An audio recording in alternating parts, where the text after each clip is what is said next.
Alors, donc, après avoir présenté ces objets-là, ceux qui sont immédiatement.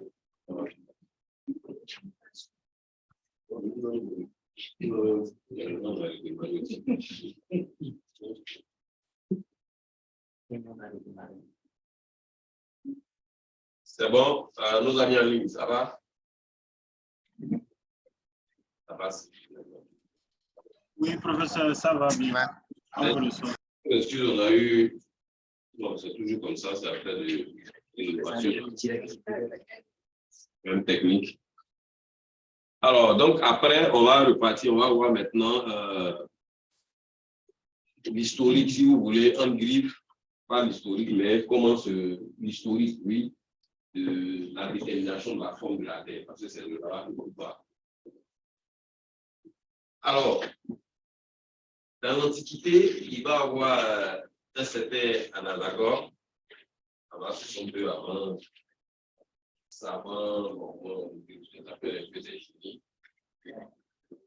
il va donner la forme de la Terre et il va lui donner ses arguments.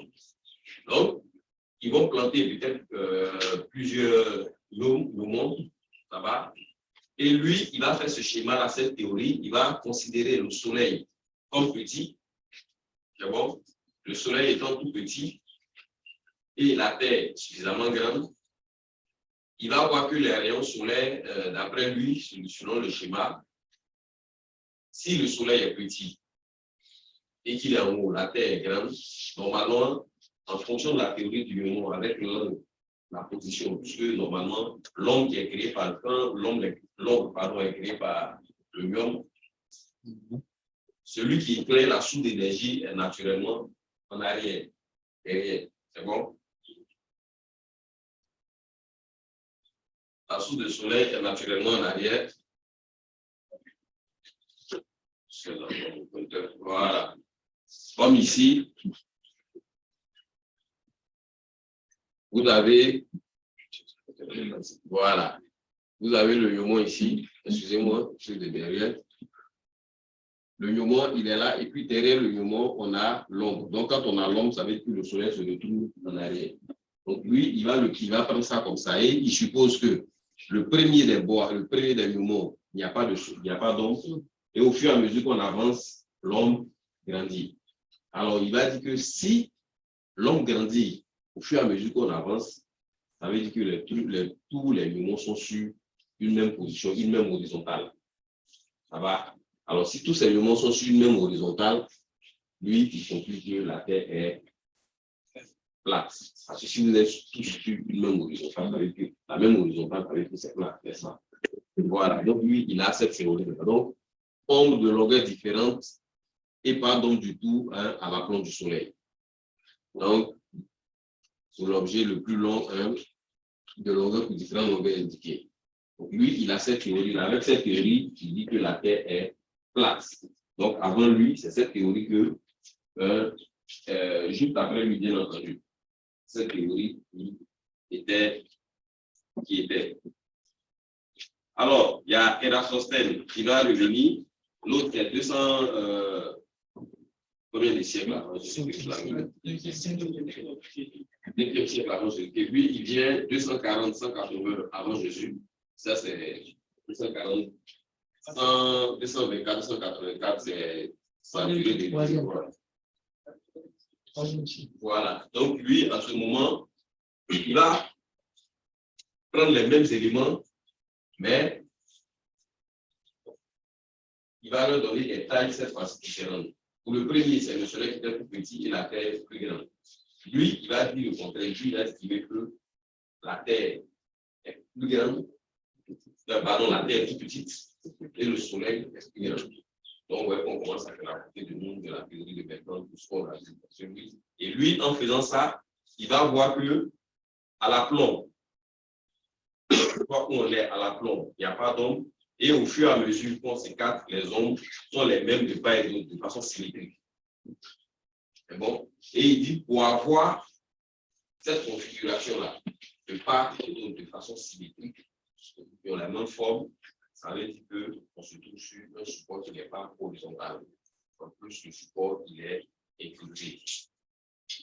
Donc, lui, avec ça, soleil plus grand, rayon du soleil, rayon solaire parallèle. Alors, l'autre chose que je n'avais pas mentionné, c'est que pour le premier, le soleil n'arrive pas de façon parallèle, les rayons du soleil n'arrivent pas de façon parallèle. Et c'est ce qui va expliquer aussi le fait que l'on parle de ça. Mais lui, ici, il explique que le soleil arrive de façon parallèle. Donc, normalement, si ça arrive de façon parallèle, et que si on prend la première théorie et que les rayons arrivent de façon parallèle, on n'arrive pas à avoir donc du supplément. Vous êtes d'accord? Alors que celui-là, il estime que ça vient de façon parallèle, et puis on a de l'ombre.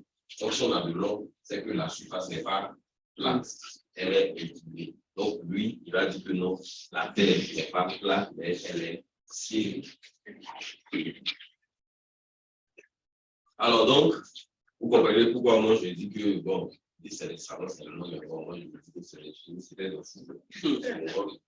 Parce que vous savez qu'il y a quelqu'un qui s'est fait couper la tête à cause de ça. Bon, mais après, il avait raison. Pour les croyants, ceux qui sont croyants, quand ils vont se retrouver dans le ciel là-bas, bon. Donc, il y a eu raison. Alors, voici l'une des théories et l'une des premières personnes à avoir calculé quoi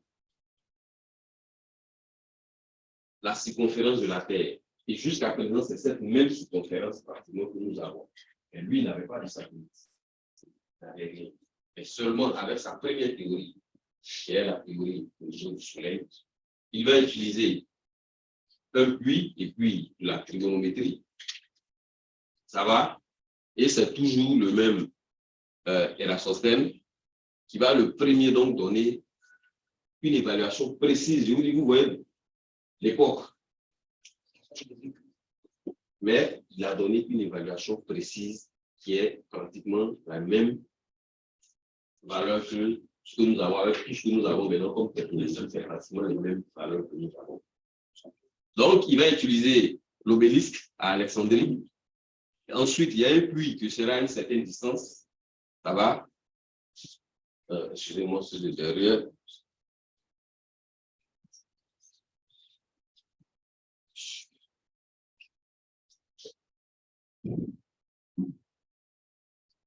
C'est la souris là qui est fatiguée.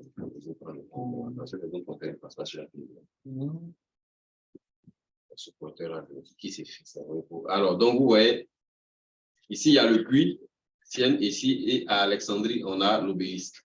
Donc, avec sa même théorie, qui est laquelle que les rayons solaires arrivent de façon parallèle. C'est bon? Alors, par rapport à l'obélisque, il va avoir un angle ici. C'est bon? Et puis, comme lui, il a eu sa théorie qui dit que la Terre est quoi? Est sphérique. Donc, il va considérer qu'on va avoir un centre de la Terre ici. Et si la Terre est sphérique et que ça veut dire elle fait combien? 360 degrés. Alors, c'est vrai que je pense que certaines personnes ont déjà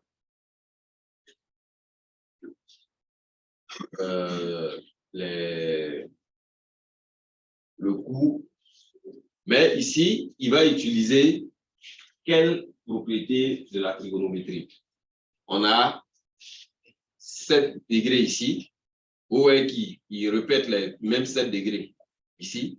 Et quelle est la propriété en trigonométrie qui lui permet de prendre ces 7 degrés-là et de les ramener ici? Descendre à peine. C'est bon?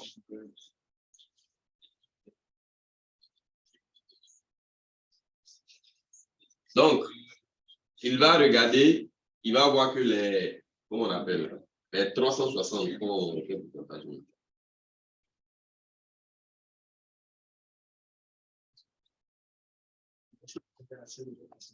Voilà. Donc, il va simplement savoir que les 360 vont faire 7 degrés multipliés par 50. Ça va? Et donc, il va simplement trouver cette circonférence, puisque pour les 7 degrés, on a quoi? 800 km. Donc, il va mesurer de l'obélisque jusqu'au puits 800 km. Ça va? Et par rapport à ces 800 km et par rapport à l'angle interne qui est là, celui-là faisant 7 degrés, faisant 50 fois, pardon, 360 faisant 50 fois 7 degrés, pour trouver la circonférence totale de la Terre qui est là, il va multiplier les 800 km par 50 aussi. C'est bon? Mais le génie et autres est arrivé, c'est l'utilisation, bien entendu, de la trigonométrie. À partir, parce que l'angle, le seul angle qu'il avait était ici, au niveau de l'obélisque. Donc, comment ramener cet angle-là au niveau de l'intérieur de la Terre? C'est la trigonométrie, tous ces calculs-là, avec lesquels il a pu faire sortir donc cet élément. Donc, vous voyez que avec ce calcul, il ne faut pas aller au centre de la Terre, parce que personne n'y allait jusqu'à présent, ça c'est clair. Mais sans satellite, Eratosthène a pu avoir la circonférence de la Terre. Alors, donc, après lui, bien entendu, il va avoir des calculs avec des méthodes, mais les gens ne vont pas s'éloigner de ça. Alors, on va avoir Claude Ptolémée qui va donc déterminer la notion de quoi? De latitude d'un lieu. Bon, ça, je reviens dessus. Qui n'a pas la notion de longitude de la Terre? Qui a fait ça en première année? Bon, c'est quoi la longitude? C'est quoi la latitude? C'est si vous n'avez pas, nous sommes ici, fait de la géographie, si vous n'avez pas cette notion-là, c'est pas bon. C'est quoi la longitude? Oui, on veut dire de...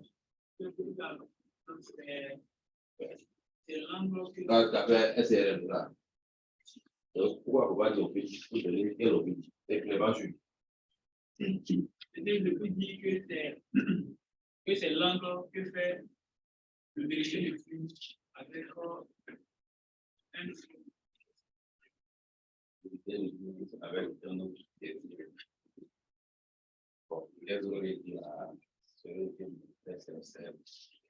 c'est pas juste même chose. Il a pris dit, mais il vient de voir. J'ai dit quoi? C'est pas juste même. Mais j'ai dit quoi? Longitude. Oui, oui, longitude. La longitude. C'est quoi la longitude? La longitude lambda d'un lieu.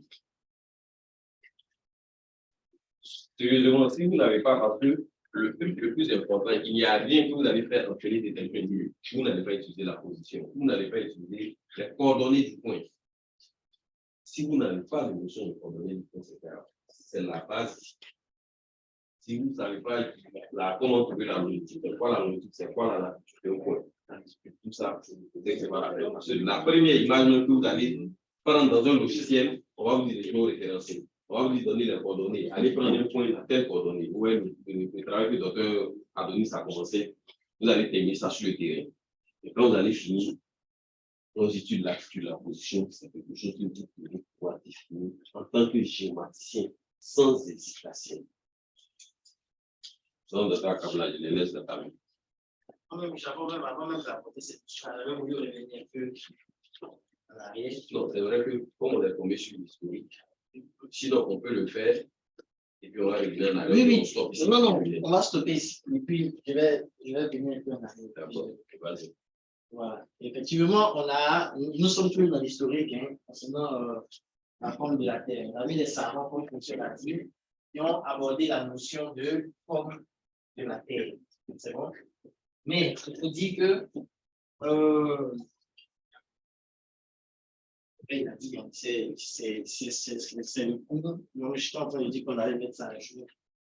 Alors, je vais la réfléchir. Pour je ne sais pas beaucoup de gens, donc c'est pas la première question. Il faut dire que bien avant, comment est-ce qu'il s'appelle, le premier qui a défini la forme de la Terre comme un plate, on n'a pas le un hexagore. Bien avant un hexagore, Après Anaxagore, il y a eu plusieurs théories de la forme de la Terre qu'on va montrer devant.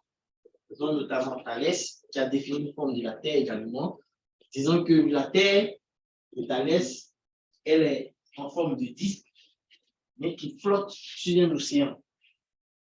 D'autres ne connaissent pas la limite.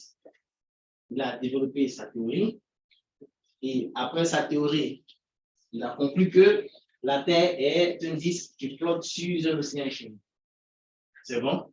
Donc, après cette théorie, on l'a longuement utilisée jusqu'à ce qu'il y ait Anaximène et non, pas Anaximène et Anaximandre, c'est bon? Qui ont eux aussi développé notre théorie, disant que, tu fais fausse route, la Terre est plutôt un cylindre qui va flotter sur un océan, dont on connaît les limites et qui est suspendu dans l'espace. Donc là, eux, ils ont fait ressortir la notion d'espace. C'est bon? Et après eux, cette théorie a été utilisée jusqu'à ce qu'on arrive à Pythagore. Pythagore qui a développé une autre théorie aussi, disant que la Terre, pour lui, n'est pas cylindrique, elle n'est pas plate, ce n'est pas un disque, mais c'est plutôt une sphère. C'est bon? Donc, nous sommes restés jusqu'à présent, quand on compose un sujet, quand on considère l'ellipsoïde, on assimilera à une sphère. C'est bon? On dit que jusqu'à présent, on utilise la notion de sphère. C'est bon? Donc, lui, sa théorie, elle est simple. Un matin, il s'est levé, il est allé au port. Il dit si la Terre est plate, ou bien si c'est un cylindre. Donc, lorsque nous sommes au port, lorsqu'un bateau va partir, s'éloigne du quai, on va pouvoir observer le bateau jusqu'à l'horizon. On se rend compte que plus le bateau s'en va, il disparaît. D'où la notion de sphérécité de la Terre. C'est bon? Et c'est à partir de cette théorie de Pythagore qu'avait pour élève Eratosthène développé cette notion de calcul de la circonférence terrestre. Donc, si la Terre est une sphère et qu'on connaît sa circonférence, automatiquement, on peut déterminer son quoi? Son rayon. C'est bon? On connaît la circonférence, on peut déterminer le rayon. Donc, c'est pourquoi je disais que tout à l'heure, Eratosthène, à partir des travaux de Pythagore, où on a assimilé la Terre à une sphère, on a pu déterminer la circonférence et le rayon de la Terre. Donc, c'est ce que j'avais voulu ajouter à ce que le professeur disait. C'est bon? Mais au-delà de ça, de Pythagore, il y a eu d'autres savants, dont le dernier que tout le monde connaît, qui est Isaac Newton, c'est bon, qui, eux, ont développé une théorie. Et c'est cette théorie-là qu'à présent on utilise pour définir la forme de la Terre. Et cette théorie-là, c'est quoi? C'est que la Terre est une ellipsoïde. Qu'est-ce qu'ils ont émis comme hypothèse? On dit on prend un pendule. À la maison, nos parents avaient de vieilles montres là, un pendule. Voilà. Et ils se rendent compte que la vitesse de déplacement de ce pendule-là, lorsqu'il se tourne à Paris et qu'il va à Cayenne, ça n'a pas la même vitesse de déplacement. Donc, Cayenne est situé dans une ville vers le nord, vers le pôle nord. Ils se rendent compte que ça n'a pas la même vitesse de déplacement. C'est bon? Donc, il se dit que, puisque Pythagore avait déjà émis que la Terre est sphérique, mais en plus d'être sphérique, elle va tourner sur elle-même. Donc, si elle tourne sur elle-même, c'est qu'il veut dire qu'il y a un axe autour duquel la Terre tourne. C'est bon?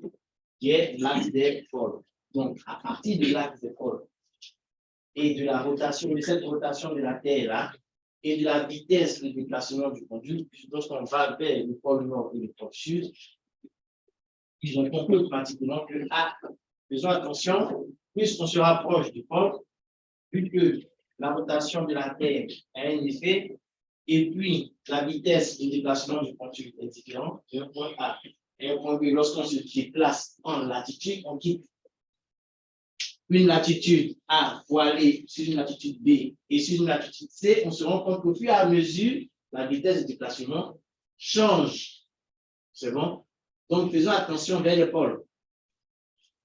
Elle n'est pas sphérique, mais elle est plutôt aplatie. D'où la notion d'ellipsoïde, de la forme de la Terre. Et c'est cette notion-là qu'on utilise jusqu'à aujourd'hui.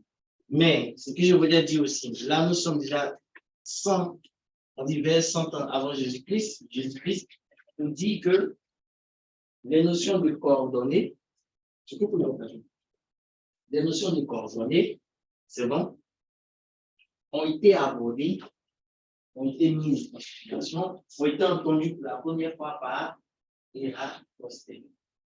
C'est bon. C'est lui qui a parlé de coordonnées. Et ces coordonnées-là, aujourd'hui, on les assimile à la longitude et la latitude. Donc, pour revenir sur la notion, en ligne, vous nous suivez, non? Donc, pour revenir... Oui, on vous suit. OK, donc... On vous suit, professeur. Il n'y a pas de problème. Donc, pour revenir sur la notion de longitude et de latitude, j'ai vu notre ami derrière en train de faire un schéma. Effectivement, ton schéma il est juste, mais la définition n'est pas correcte. C'est bon? Ce n'est pas un angle. La longitude, ce n'est pas un angle formé entre, comme tu l'as dit, le méridien du lieu et le méridien de l'origine, mais c'est plutôt un angle qui est comment? Non, il n'est pas perpendiculaire, c'est plutôt un angle dièdre. C'est très important la notion de dièdre. Et moi, je dis toujours à mes étudiants que je fais vous, lorsque je demande de définir la notion de longitude, que tu me dis que c'est un angle formé, juste mathématiquement c'est zéro, parce que ce n'est pas un angle formé entre le méridien, l'origine et le méridien, mais c'est plutôt un angle formé entre deux plans. Le plan méridien origine et le plan méridien du lieu. C'est pourquoi on dit que c'est un angle dièdre. Par contre, la latitude, c'est un angle simple. C'est bon? Lui, il n'est pas dièdre parce qu'il n'est pas formé entre les deux plans. C'est bon?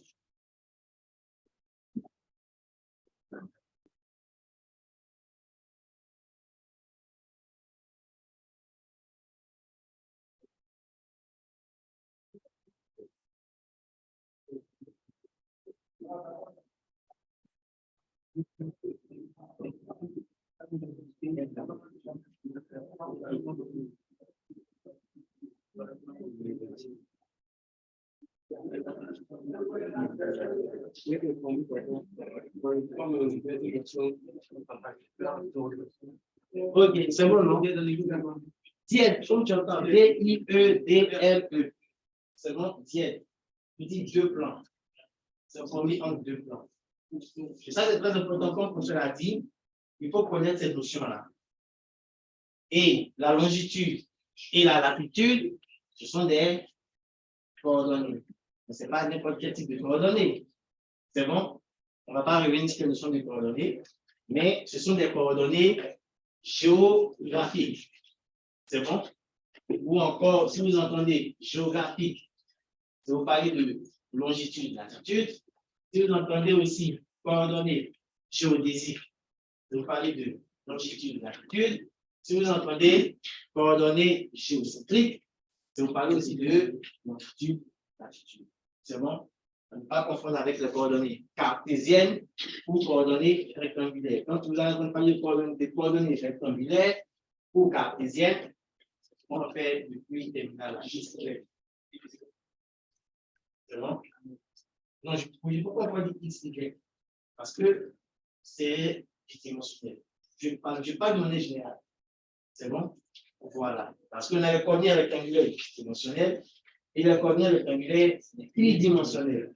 Tridimensionnel, c'est là par la notion de Z. C'est bon? Donc, je pourrais dire tout simplement coordonnées rectangulaires. C'est bon? Maintenant, la dernière variante qu'on utilise le plus souvent ici, ou en géodésie, c'est bon?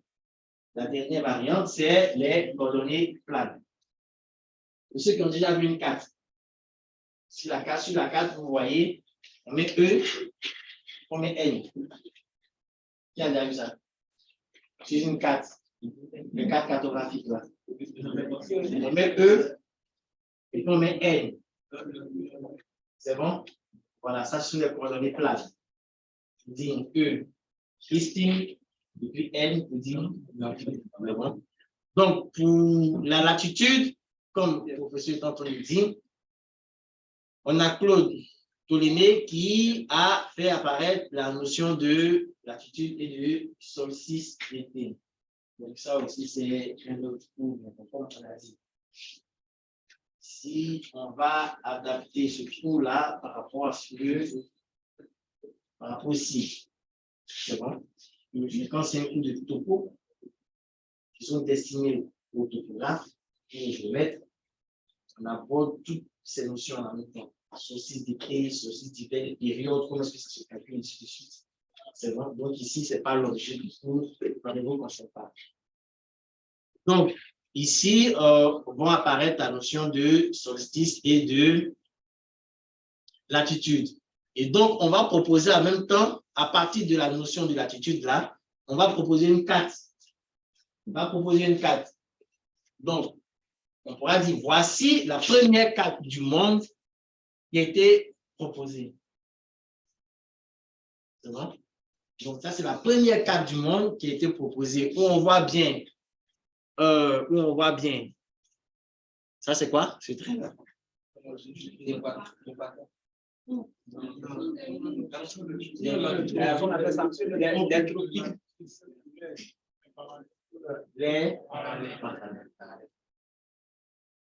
Ce sont des parallèles.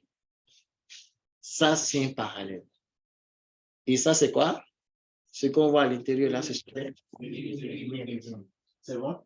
Donc, à partir de notions de parallèle et de méridien, on définit la latitude et la longitude. J'ai dit à partir de parallèle et de méridien, on définit la latitude et la longitude. Mais lorsque on va vous demander de donner des coordonnées géographiques, il faut toujours donner la longitude et la latitude.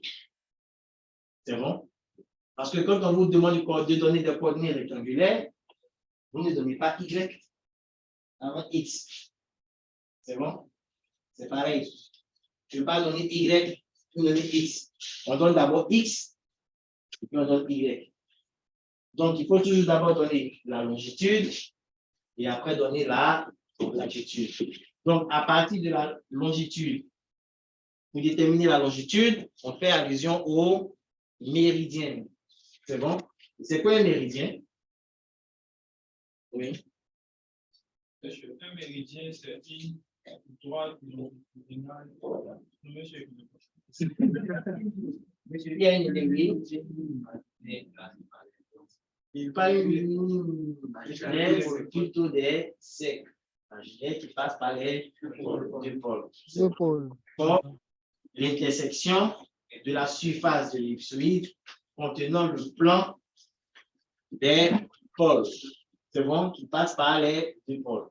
C'est bon? Et c'est quoi le parallèle? À ne pas confondre avec la parallèle.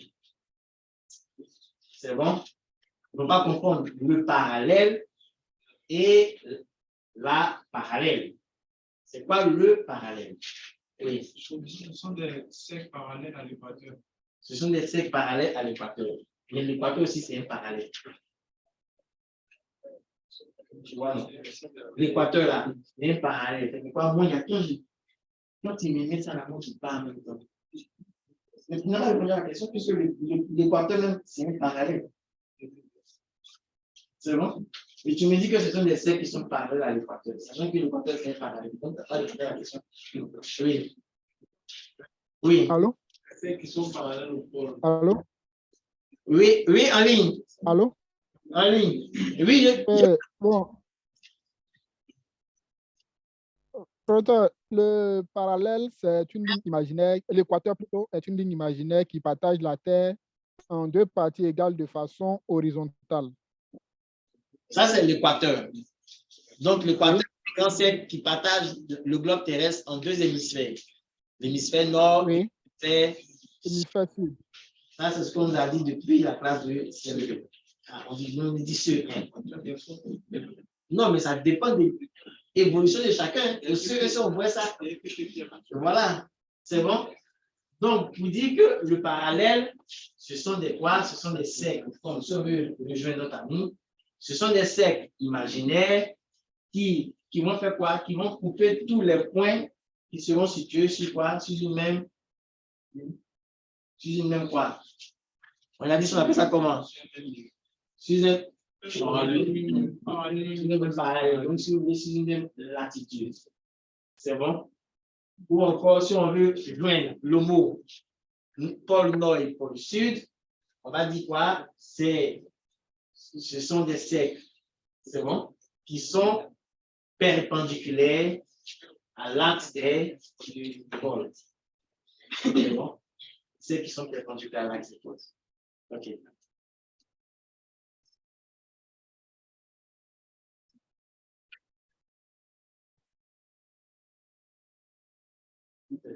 Ah, je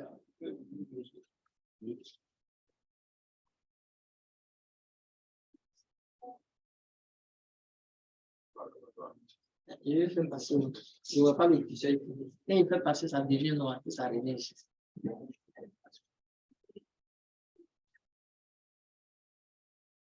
Okay.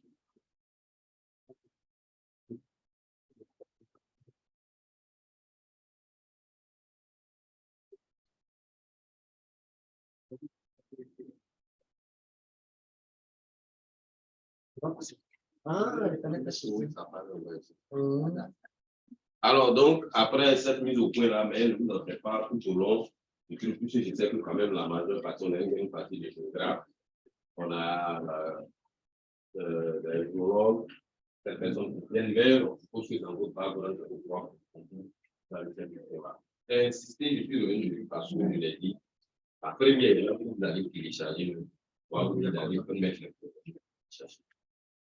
Il va y avoir des cours à arriver quand on sera un peu plus devant, on va parler de avec le temps, vous allez voir que vous pouvez travailler en latitude ou bien travailler en UTM, vous allez voir tout ça. Mais c'est des notions que le géomaticien n'a pas, ça c'est qu'il n'est pas géomaticien. Parce qu'il s'agit ici, là, il s'agit simplement de position. Tout ce qu'on va faire, c'est lié à la position. Donc, vraiment, si vous estimez que vous n'avez pas compris, vous pouvez vous former. Il y a toutes les explications aussi, même que ça sur Internet. Et nous sommes ici, si il y a des choses que nous ne comprenons pas, nous sommes là dans la table à Chéraï. Alors, bon, je me suis ne sais pas. C'est loin derrière. Alors, donc, vous allez voir que, je le disais avant qu'on fasse la mise au point, donc lui, il va avoir la notion de latitude avec la durée du jour. Ça va?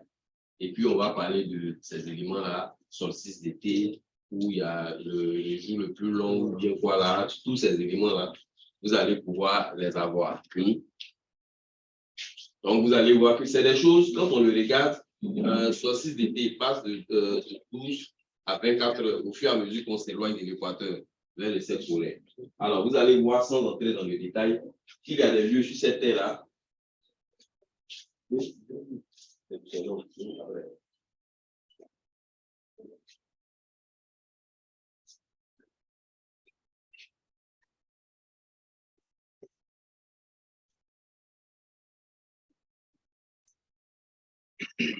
vous allez voir qu'il y a de la pratique. Quelquefois, on en parle, on pense que c'est...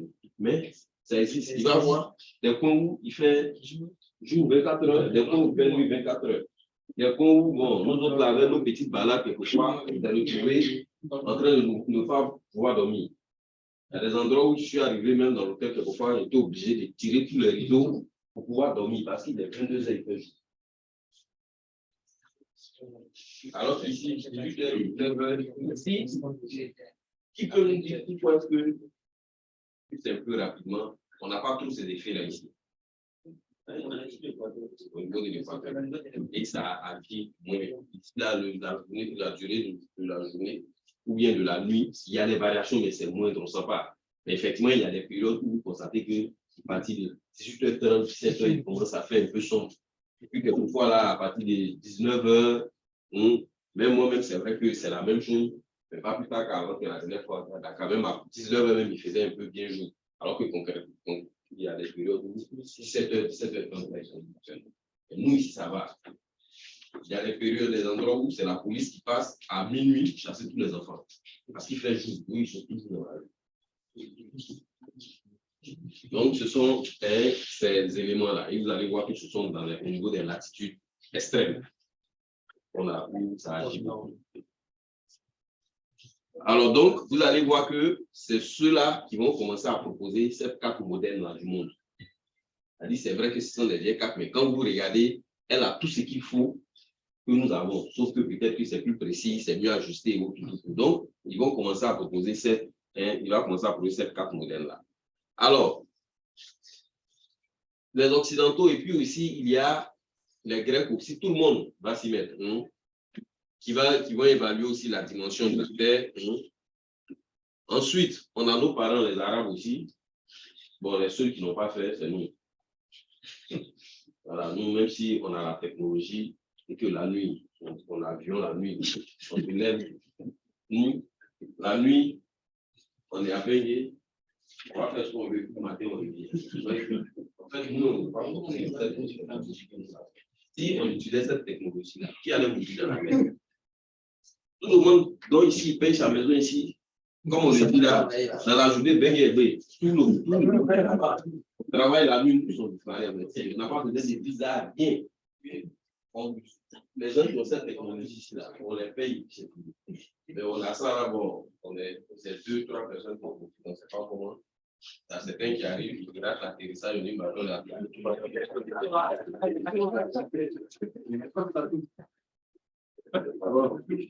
mais bon, sérieusement, c'est vrai que tu parles dedans, mais je me dis.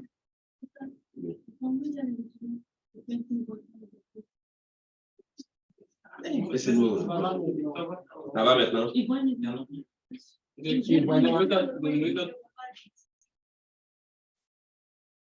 On a partagé tous les 30 secondes. Tu peux repartager?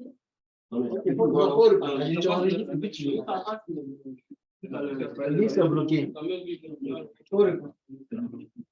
Enregistre, c'est pitché.